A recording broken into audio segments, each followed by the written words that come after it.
Good morning to everyone.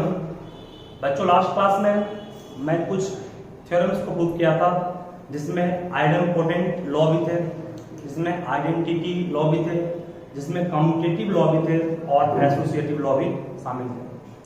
आज मैं next theorem पर काम करूंगा जिसमें मैं डिस्ट्रीब्यूटिव लॉ पर काम करूंगा। तो आप सभी अपने टॉपिक को बनाओगे। ये थ्योरम 5 मैं प्रूफ करने जा रहा हूं। थ्योरम का नाम लिखोगे डिस्ट्रीब्यूटिव लॉ।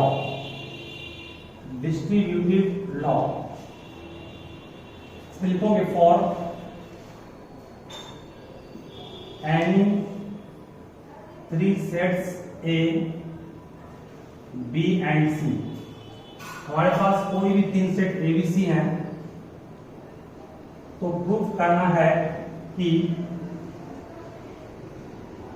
पहला है A union B intersection C को क्या लिख सकते हैं? इसे लिख सकते हैं A union B intersection A union C।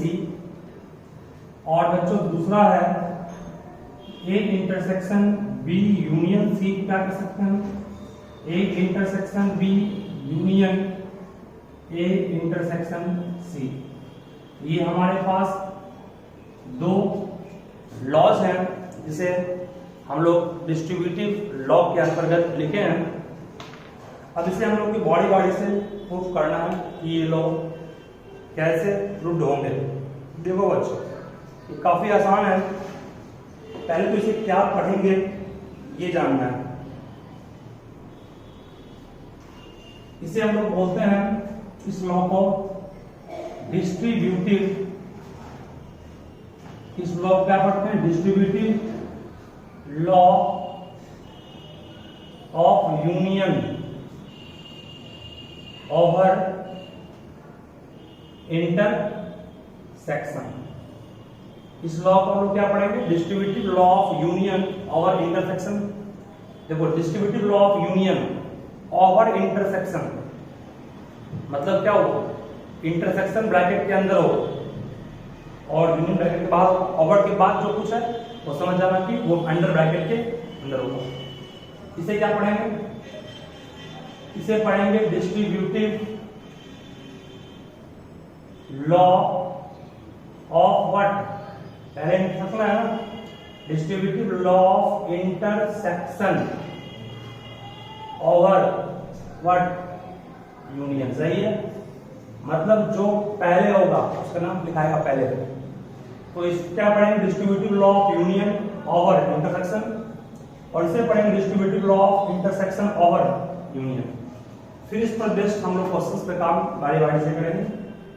चलिए, तो पहले थ्योरम को प्रूफ करने के लिए हम लोग क्या करेंगे इस पर ध्यान देना। लेट मान लो मैं X बिलोंग कर रहा है A union B intersection C से। कोई प्रॉब्लम नहीं। हमेशा ये मानते हैं कि X कोई एलिमेंट है जो बिलोंग कर रहा है लेफ्ट हैंड साइड वाले पार्ट से। तो निश्चित रूप से आप इसे लिख सकते हो कि X बिलोंग्स कर रहा है A से और X बिलोंग कर रहा है किससे? B इंटरसेक्शन C से। कोई प्रॉब्लम नहीं पड़ेगी क्योंकि हम सब जानते हैं यूनियन का मतलब क्या होता है। X belongs to A। बच्चों मैंने छोड़ दिया, क्या इसे लिख सकते हैं? X belongs to B and X belongs to C। तो इंटरसेक्शन का मतलब एंड होता है। X बिलोंग B से कर रहा है और X बिलोंग C से कर रहा है। That's okay.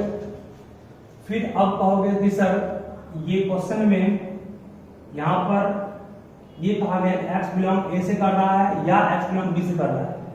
क्या इसको लिख सकते हैं X बिलोंग्स टू A और X belongs to B and X belongs to A और X बिलोंग्स टू C। सही है, ये ब्रैकेट में है ना, तो मैं इसके साथ इसको किया, फिर इसके साथ इसको किया, इसको इतना ले सकते। अब ये दोनों मिलकर के वो क्या बनेगा? X belongs to A union B कह सकते हैं इसको। And means what? इंटरसेक्शन। या भी फिलहाल आप एंड को एंड ही छोड़ दीजिए। इस दोनों को क्या कहेंगे, x belongs to A union what C, सही है। x belongs to A union B and x belongs to A union C। अब इस दोनों को एक साथ मर्ज करके हम लोग कर सकते हैं बिल्कुल x belongs to A union B intersection what A union C। कोई प्रॉब्लम किसी को नहीं है। एंड के बदले क्या आ गया इंटरसेक्शन, और के बदले क्या आता है यूनियन। इसका मतलब x बिलोंग इससे भी कर रहा है और x बिलोंग इससे भी कर रहा है, जो इस पार्ट से मैच कर रहा है। दैट इज हम लोग कर सकते हैं कि A union B intersection C subset है किसका, A union B intersection A union C। कोई पार्ट कट रहा है तो बोलोगे, ठीक है। यहाँ तक मीन्स यहां से मैंने अभी प्रूफ किया सिर्फ एक पार्ट। ब्रो अब क्या शो करना है, जब ये इसका सबसेट शो कर दिया इसको भी इसका सबसेट शो करना है, अपने आप दोनों आपस में क्या होगा इक्वल हो जाएगा। यहां तक लिखिएगा फर्स्ट में आप लोग पहले बारी बारी से, फिर आगे मैंने एक साइड प्रूफ किया जिसको मैं इक्वेशन 1 मान करके बच्चों मान लो स्टॉप कर रहा हूं, ठीक है। अब अगेन फिर इसी क्वेश्चंस को आगे एक्सटेंड करने के लिए फिर लिखो let, again let x belongs to A union B intersection A union C। अब क्या मान लीजिए x बिलोंग कर रहा है इस प्रांत से, इसका मतलब ये हुआ कि x belongs to A union B intersection means what and x belongs to A union C, सही है। कोई प्रॉब्लम किसी को नहीं। इसको फिर क्या लिखेंगे हम लोग, x belongs to A और x belongs to B and इसको लिखेंगे फिर x belongs to A और x belongs to C, सही है। यहाँ x belongs to A दो बार आ गया ना, इसको एक बार रिड्यूस कर सकते हैं इस तरह से कि x belongs to A और x belongs to what B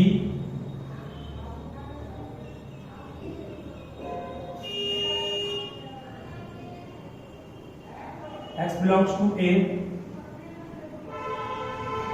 और x belongs to B and x belongs to C। क्या इसको इतना लिख सकते हैं, देखिए x belongs to A x belongs to A दो बार आया, इसको एक ही बार लिखे और रह गया x belongs to B है, उसके बाद कौन सा एंड है, एंड लिखाया, उसके बाद क्या बचा आपके पास x belongs to C। ये तो हट गया ना, जब ये हट गया तो इसको इससे जब हम लोग करेंगे सामने, यही आप गुना टाइम होता है, इस दोनों गुना करते हैं ना, इसी के साथ करता है ना। अब इसको हम लिख सकते हैं x belongs to A और x belongs to B intersection C कर सकते हैं। इस पूरे टर्म को इतना नहीं कर सकते। अब इस पूरे टर्म को लिख सकते हैं x belongs to A union B intersection C। कोई प्रॉब्लम नहीं को नहीं। इसका मतलब बच्चों अब क्या प्रूफ हुआ, देयरफॉर कहोगे सर कि अब ये प्रूफ हो गया कि A union B intersection A union C is subset of A union B intersection C।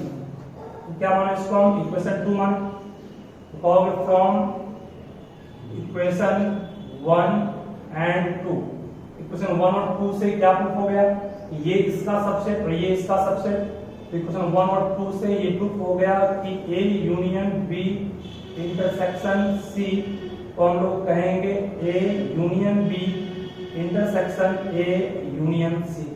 This is your complete. कोई दिक्कत नहीं को है तो बोलो, ठीक है। हमेशा आप देख रहे हैं बस यूनियन और इंटरसेक्शन को और एंड के रूप में किस तरह तोड़ता है। यहाँ मैं फिर से हाईलाइट कर देता हूँ कि x belongs to A x belongs to A दो बार आया, इसको एक बार लिखे और को जो बात में छोड़े, x belongs to B लिखे एंड लिखाया, अब बच कौन गया x belongs to C। इस दोनों को इतना कर सकते हैं और आया और मिस यूनियन, ठीक है। मतलब कि जिस तरह से इसको तोड़े थे फिर इसको जोड़ने का भी काम करेंगे, उसके बाद वहां से प्रूफ हो जाएगा। किसी को कोई दिक्कत कुछ में नहीं है। ये आपका डिस्ट्रीब्यूटिव लॉ का फर्स्ट केस था, वो प्रूफ किया। सेकंड भी आप लोग खुद से करने का प्रयास करोगे तो हो जाएगा। चलिए नोट कीजिए सर इसको फास्ट में, वीडियो को पॉज करके सभी नोट कर लोगे। चलिए नेक्स्ट है फिर सेम ये भी ऐसा ही है, यहाँ पर यूनियन इंटरसेक्शन था, इंटरसेक्शन और यूनियन एक में सिखाता हूं एक इससे।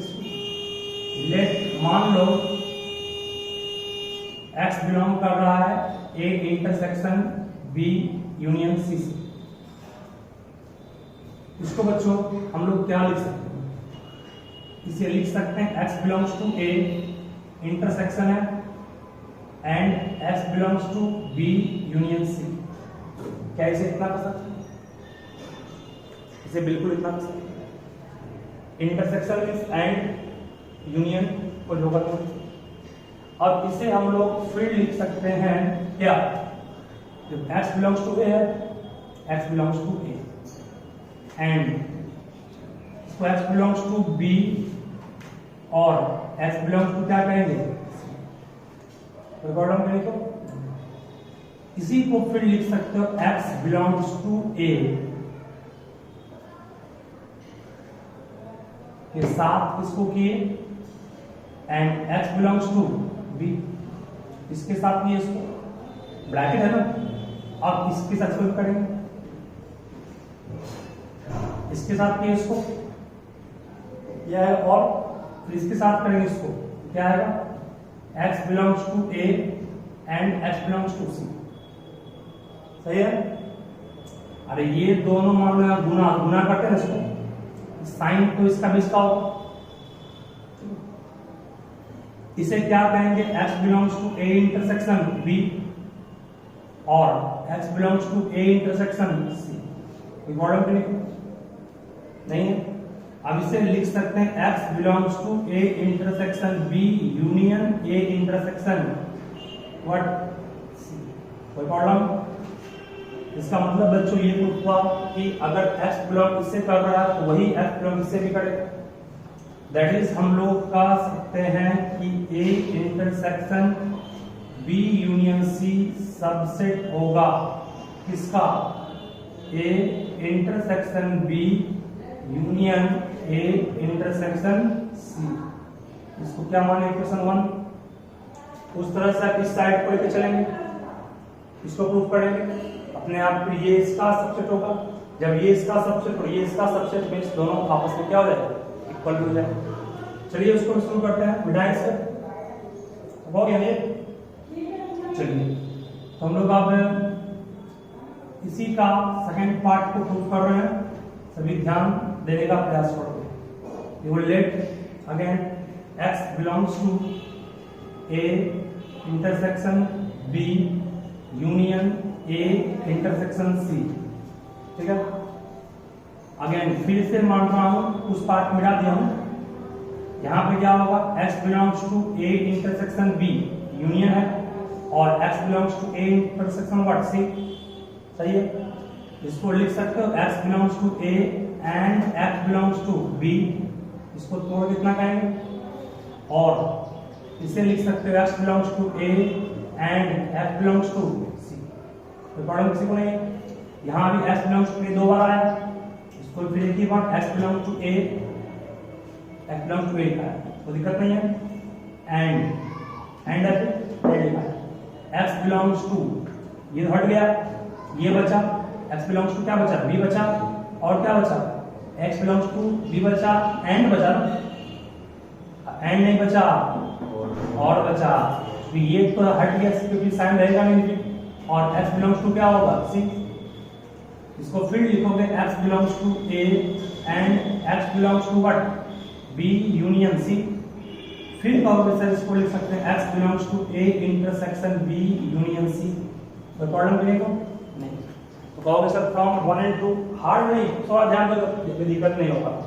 फ्रॉम फिर कहोगे 1 एंड देयरफॉर अभी कहोगे फिर क्या कि a intersection b union a intersection c is subset of a intersection b union c। कोई प्रॉब्लम इन्हीं को है इसमें तो बताओ, बोलिए। ठीक है, वो इक्वेशन 1 था, इक्वेशन 2। इक्वेशन 1 में प्रूफ किया था मैंने कि ये इसका सबसेट है, 2 में प्रूफ किया ये इसका सबसेट है, दैट इज कॉल्ड 1 मिट गया है, 1 लिख लो खुद से आप, 1 मिट गया है उससे आप लोग खुद से लिख लो, ठीक है। देयरफॉर कहोगे क्या, फ्रॉम इक्वेशन 1 एंड 2, इक्वेशन 1 और 2 से ये प्रूफ हो गया कि A intersection B union C बराबर है इसके, A intersection B union A intersection C, that complete your. यदि कोई दिक्कत है बताओगे, अदरवाइज इसे अच्छे से लिखिए।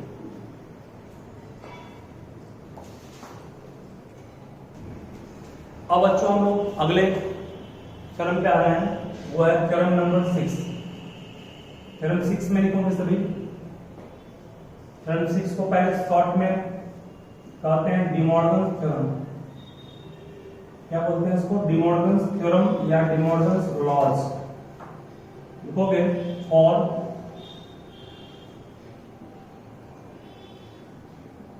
Any two sets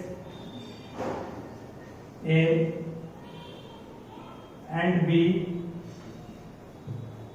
prove that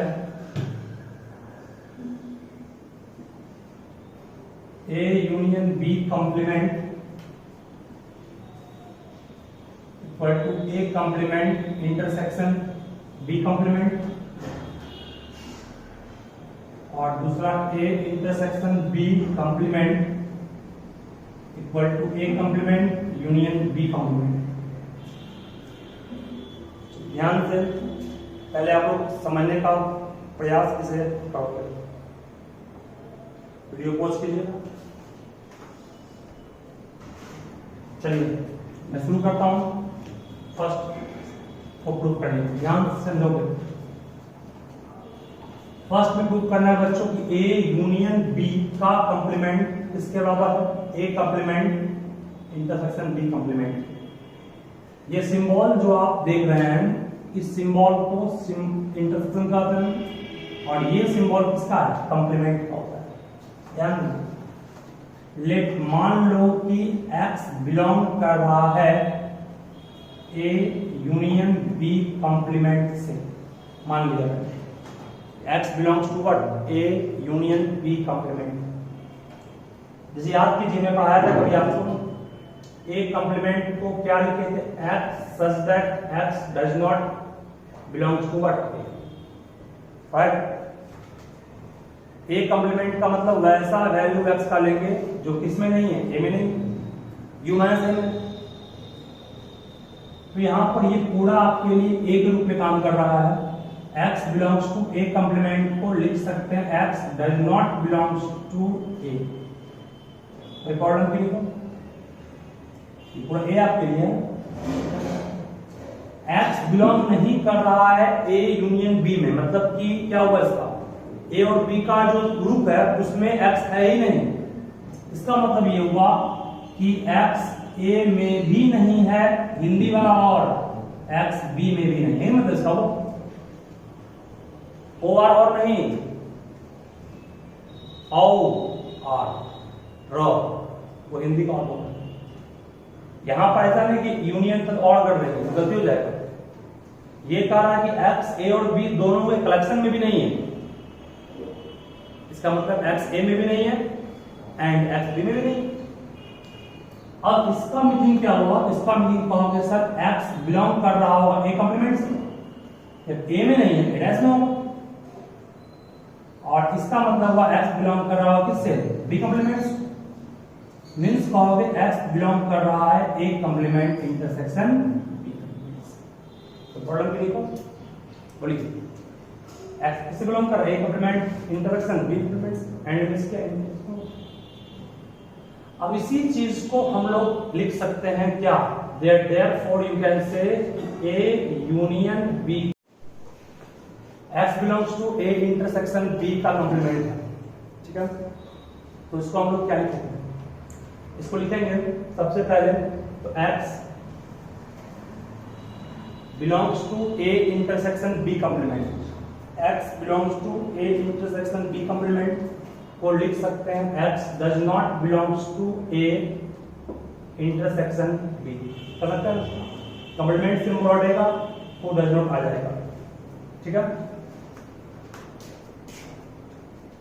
फिर इसको हम लोग लिख सकते हैं क्या, x does not belongs to a और x does not belongs to b। तो यहाँ इंटरसेक्शन था तो एंड नहीं आया, क्या आया, और आया, क्योंकि डज नॉट वाले में पढ़ाया था आपको, अगर यूनियन रहता था तो और नहीं एंड आया था। यहाँ इंटरसेक्शन है तो एंड नहीं और आया।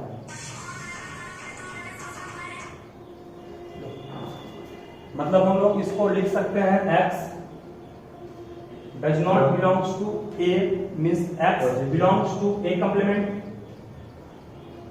x a से बिलोंग नहीं कर रहा means x a complement belong करेगा, और x b से बिलोंग नहीं कर रहा मींस x किससे बिलोंग करेगा, b कंप्लीमेंट बिलोंग करेगा। मींस इसको लिख सकते हैं x belongs to a complement union b complement. बोलिए अब ध्यान से, x बिलोंग इससे भी कर रहा है, x बिलोंग इससे भी कर रहा है, दैट इज हम लोग कह सकते हैं कि a इंटरसेक्शन b का कंप्लीमेंट सबसेट होगा किसके, a complement intersection union b complement. ठीक है, ये हम लोग पहला प्रूफ कर लिए। अब उसी तरह से सेकंड प्रूफ भी करेंगे। सेकंड प्रूफ भी आसान है, सेकंड प्रूफ में भी ध्यान देना है। ये फर्स्ट प्रूफ मैंने किया, तो सीख भी गए उसको हो गए। अब इसी तरह से फिर लेट करेंगे हम लोग क्या, y बिलोंग कर रहा है किससे, a complement union b complement, इसको मान लीजिए।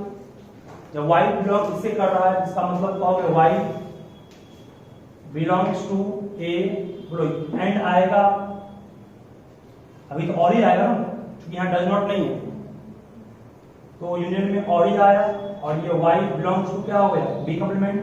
इसको लिख सकते हो y does not belongs to a, और इसको लिखोगे y does not belongs to b। इसको फिर लिखोगे y does not belongs to a intersection b। कहोगे मींस कहोगे sir y belongs to what, a intersection b का कंप्लीमेंट। दैट इज फिर अगेन इसको आप लिख सकते हैं what, that is you can say a complement union b complement is subset of a intersection b का complement। इसको क्या माने, इक्वेशन 2 माने।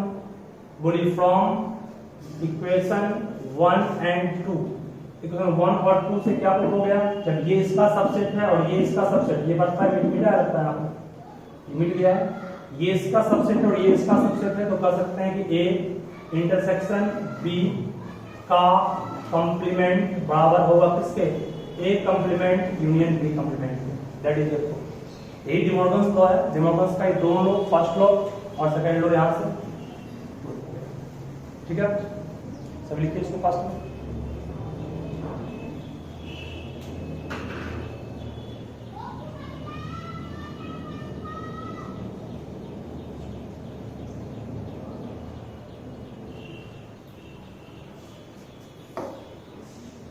ठीक है, इसके बाद कुछ और थ्योरम्स हैं, उस पर लोग अगले क्लास में काम करेंगे। आप लोग आज जितना थ्योरम किए हैं उसको अच्छे से बनाओगे, फिर नेक्स्ट क्लास में आएगा। Thank you. इसको ऑन था।